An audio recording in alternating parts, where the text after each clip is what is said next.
বাপের বেটা মায়ের বেটা হয়ে থাকলে নিয়ত করেন যে আমার বিয়েতে কোনো বরযাত্রী যাবে না।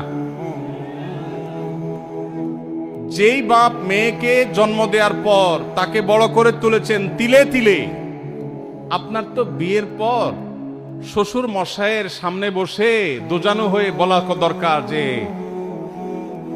শ্বশুর বাবাজি, আপনার মেয়ে জন্ম থেকে বড় হওয়া বিয়ে দেওয়া পর্যন্ত এর পিছনে কত লক্ষ টাকা খরচ হয়েছে, আনুমানিক একটা ফিগার বলেন। আমি গরিবের ভূত, একসাথে না হইলেও কিস্তিতে হলেও দিয়া শেষ করার চেষ্টা করব। এটা বলা উচিত শ্বশুররে। সেটা না করে উল্টা ছোট লোকের মতো 200-300 লোক নিয়ে তার বাসায় গিয়ে খান, লজ্জা হয় না? বেচারা মেয়ে জন্ম দিয়ে কি ভুল করেছে?